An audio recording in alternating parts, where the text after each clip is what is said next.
What up, dog? What up, dog? I said, what up, dog? Y'all all right?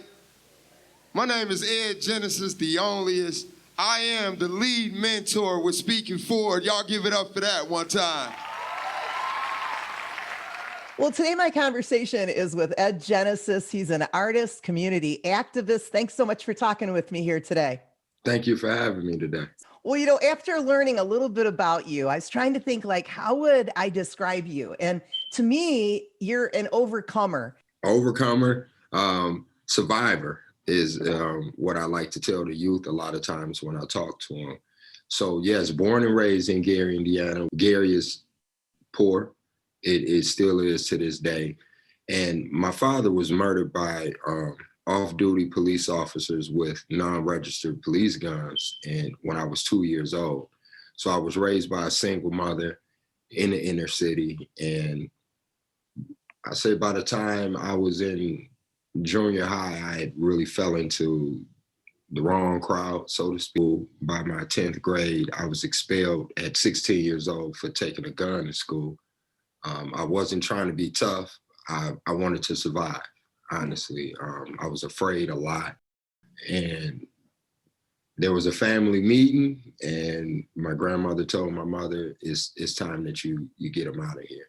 And then you moved to Kalamazoo. Well, yeah, not being here a year, hanging out at the mall, and I got in some trouble. It had nothing to do with me, honestly, but police were called, and officer came and asked me, did I have anything to do with it? But he grabbed me, and I yanked away. I was assaulted by police and charged with my first felony at 17 years old in Kalamazoo. And this kind of sounds cliche, but this is like, I think of the saying, and again, it reminds me of you because, sometimes if you want to see the change, you have to be the change. Absolutely. So recently I was made co-executive director for Speaking Forward, which is a nonprofit with Gabriel Jerome and our late brother, Kirk Latimer. Honestly, the mentoring part, it begins there. It begins with anybody older talking to the youth and actually taking the time to say, not one day you'll figure it out or you're not old enough now, but actually trying to give them the tools and the skills that they need to speak up for themselves. So we didn't talk about this before the interview, and I'm gonna put you on the spot. Like, could you do a little freestyle rap for me right now? No problem. No pressure.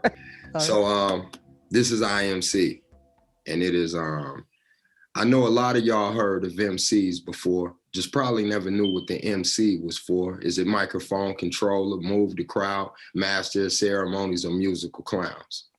If the music companies have a major celebration for meaningful conversation, I'll make for certain y'all know that the master came in a mink coat with matching Converse, munching on some chips and drinking some more champagne.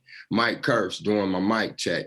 In the middle of the concert, I may call my magazine connect. Manhandle your crew. Man, I'm so cold. If I float in the Mississippi church, it'll make Miami cool. Not to mention my cadence and mental capacity makes classics of my creations. MC most confidently. Model citizens meditate constantly when they listen to me. And this is my career. Also my chance to make things more clear for my culture. Even when the millions come, magazine covers and movie cameras, I'm still keeping my composure. Money can't bring my mama closure. If I mimic and copy these mangy chumps to hit the music charts, they got no hearts, no souls, like Manchurian candidates under mind control, want to misguide the children to glorify means that they chose when moving crack through minority communities. Money can't never let the mortuary close, but your mouth can. And hold up, all I'm saying is mark your calendars like you know the Messiah coming, like you want media coverage of the mountains crumbling, the moon crashing, the mushroom clouds. I'm so much of an MC, if I flowed in Morse code, I can move crowds. Maintain the crown while the mob chill. A merciless champ, a hidden mini camp with a Molotov cocktail. I'm talking multiple casualties. I most casually murder competition like a military commando marching confidently to this military composition. I don't see many other MCs, but I might let the mutated chihuahuas fix me macaroni and cheese. Peace. I love it. I love it. When did you first start rapping? How old were you?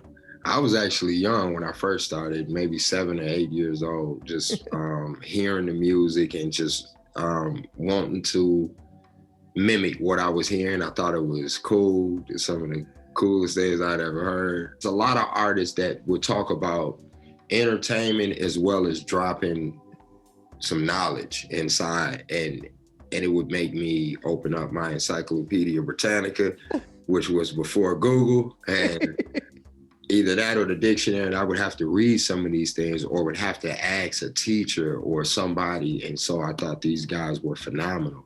Now, how did some of your raps get in forensic files? I wanted to make money from what I was doing. I didn't want the fame, so to speak.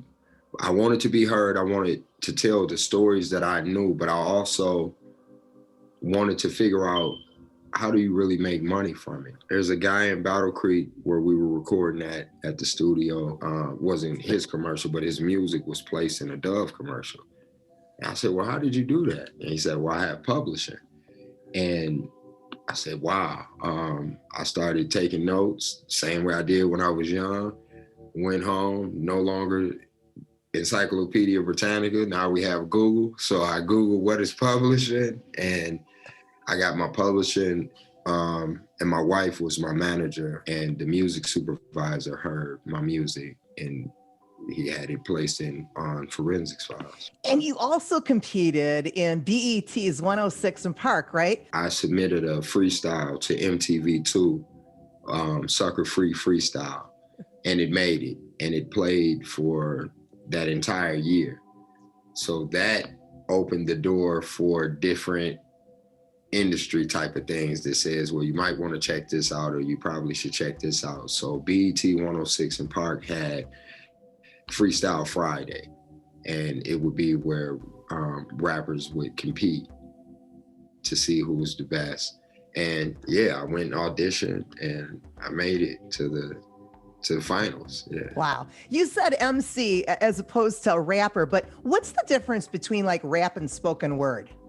Well, okay, so rap is the only difference between rap and spoken word. So I've been told by some great poets is rap is typically done to a beat. That's it. But to be an MC is to actually move the crowd.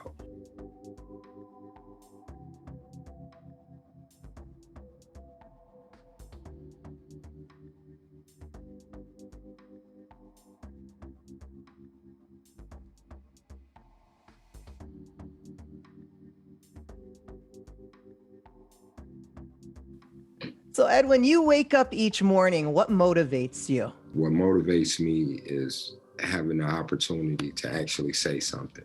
I can't explain the trauma of what society does to, especially a young Black man in America, to silence you or to feel like, even if you do know the words, that who wants to hear your words?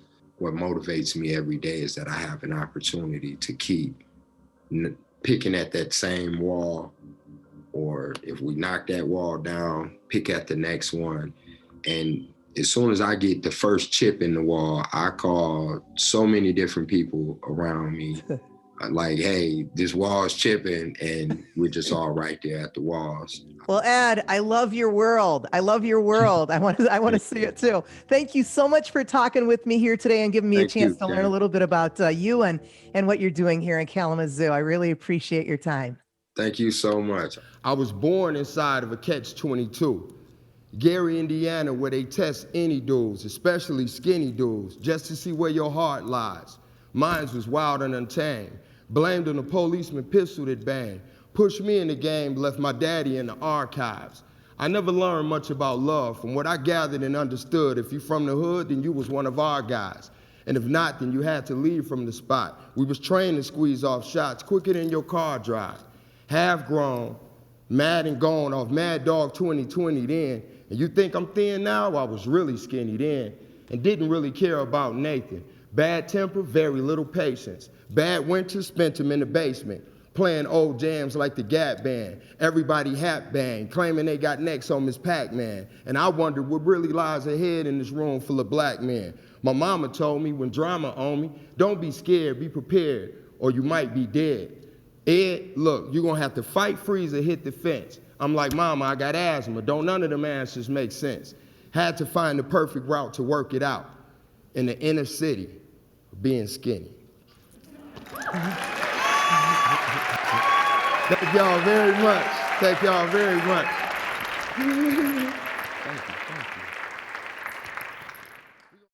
Support for Kalamazoo Lively Arts is provided by the Irving S. Gilmore Foundation, helping to build and enrich the cultural life of Greater Kalamazoo.